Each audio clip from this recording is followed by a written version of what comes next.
President Tinubu to depart Lagos today for Pretoria, South Africa, to attend the inauguration of President Cyril Ramaphosa. The federal government says Murtala Mohammed Way not renamed after Wole Soyinka. More than 80 terrorists in Faskari, Katsina State fall to Operation Hadirin Daji. And on Good Morning Nigeria today, we shall examine sacrificing for sustainable peace.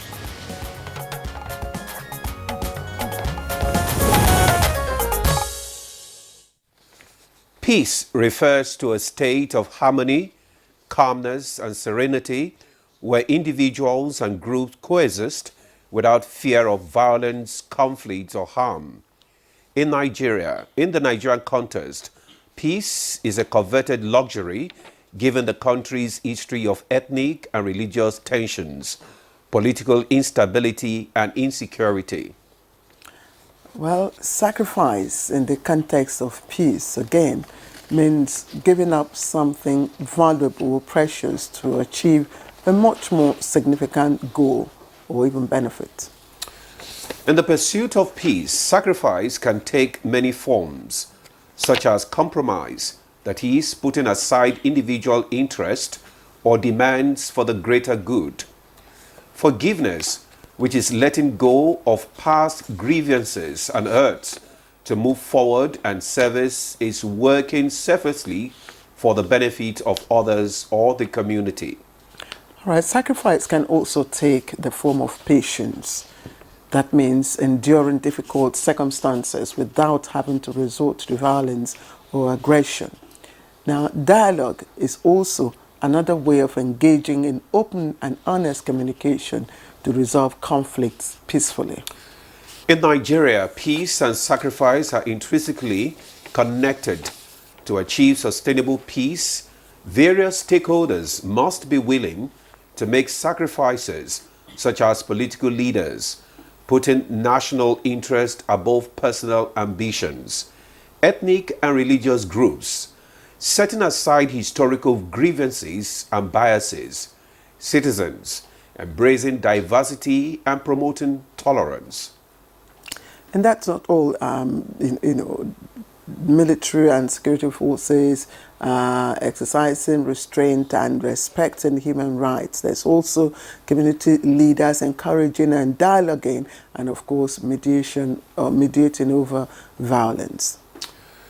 Well, that's true, Claire. By making these sacrifices, Nigerians can work together to build a more harmonious and peaceful society, where the value of human life is cherished and the country's diversity is celebrated. All right, now, so as Muslims all over the world, especially in Nigeria, celebrated Eid al-Kabir, a festival that honors the willingness of Prophet Ibrahim, peace be upon him, to sacrifice his only son, Ismail. We'll reflect on the theme of sacrifice for the greater good of all Nigerians. In a country where grappling with insecurity, political tensions, and economic challenges, the pursuit of sustainable peace requires sacrifices from all stakeholders, from the government to citizens, religious leaders to community stakeholders. Sacrifice is required. One significant question to ask is, what sacrifice are we willing to make to ensure a harmonious and prosperous Nigeria, Claire? What sacrifice are we willing to? Absolutely, and sacrifice, is contagious to peace, and in whichever way, of course, there are different, strands. There are the spiritual strands of, sacrifice, and it's all over. And I've not seen any, religion. Any religion that does not, link sacrifice with peace and all that. And even the other, philosophies also, propound, sacrificing for peace, forbearing, giving of charity giving and all that. So, I mean, sacrifice is a whole lot of, virtuous acts to promote peace. Anyway, that's our discussion today. All right. Well, welcome to Good Morning Nigeria. I am Ademola Adeoye. And I'm Claire Adelabu Abdul Razak, and I join Demola in welcoming you to the program. And once again, let me use this opportunity to say Barka de Sallah to all our Muslim brothers and sisters. Today is the second day of the holiday, and I hope that before the end of the program, we'll be having our Salah Ram meets, of course. Claire. Let's go there now. All right, we will be exploring our intersection of faith, peace, and nation building, and also examine the sacrifices that are necessary for building a brighter future for Nigeria. And our panel of discussants will provide us with useful and insightful analysis, and we will hear also from them how to make remarkable sacrifices for peace. And the program is reaching you on the network service of the NTA. Chukwudi Okodigbaja should be able to join us at some point for the newspaper review, but of course that will not be before we get highlights of the news from Zenrit Digmon. Good morning, Zenrit. Good morning, Claire and Ademola. And here's the morning news. President Bola Tinubu will today depart Lagos for Pretoria, South Africa, to attend the inauguration of President Cyril Ramaphosa. A statement by Special Advisor to the President on Media and Publicity, Ajuri Ngilali, states that the inauguration of President Ramaphosa follows his re-election as president for his second term. President Tinubu will return to Nigeria after the ceremony.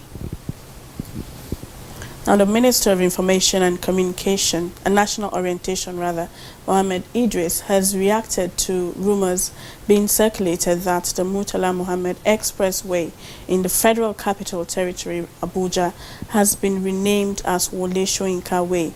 In a statement, the minister says renaming of the Murtala Mohammed Expressway has never been contemplated by this administration. He notes that on June 4th, 2024, President Bola Tinubu inaugurated a new road in the FCT, codenamed Arterial Road N20, from Katampe to Jahi, which links the existing Outer Northern Expressway, also known as Murtala Mohammed Expressway, to the Northern Parkway, also called Ahmadu Bello Way. During the inauguration, the FCT Minister Nyesom Wike proposed to the President that the road be named after Professor Wole Soyinka, and the President agreed. Therefore, it is the Arterial Road N20 that is named after Professor Soyinka. The Murtala Mohammed Expressway remains unchanged and continues to bear the name of our esteemed former head of state, General Murtala Ramat Mohammed. The air component of Operation Hadarin Daji says it has successfully neutralized more than 80 terrorists in Faskari local government area of Katsina State through airstrikes. The operation was carried out after intelligence revealed that the terrorists, numbering more than 100, were burning houses at a settlement near Gidankari village. The strikes resulted in the destruction of their motorcycles and disrupted their activities in the area. The terrorists were reportedly linked to notorious kingpin Yusuf Yellow and his associate Rabi Imani. The Chief of the Air Staff, Air Marshal Hassan Abubakar, commended the efforts of the air component and other security agencies for diminishing the capabilities of terrorist elements in the northwest and praised their efforts during a visit to the 213 Forward Operating Base in Katsina on June 17, 2024, saying the successful operation is a testament to the effectiveness of the military's efforts in combating terrorism in the region. And from Saudi Arabia, where pilgrims for the 2024 Hajj in the country are currently at Muna Valley. This is part of the requirements for completing the Hajj rituals. Some Nigerian pilgrims spoke on their experience at the holy site.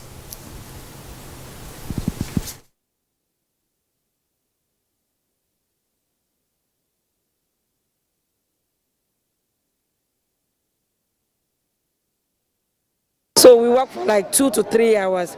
We were tired, but alhamdulillah for everything, but we made it. We should learn from it and love ourselves, sacrifice for each other, and let's make our country great.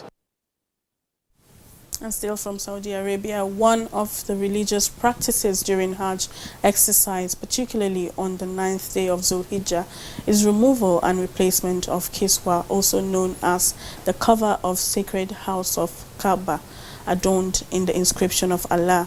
Journalists under the Hajj Media Hub were on a tour of production of the suitable material for covering the holiest place in Islam.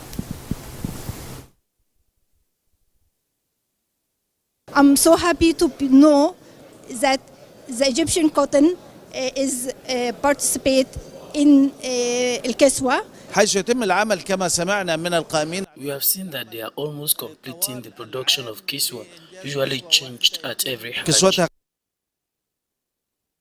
That's the news at this time.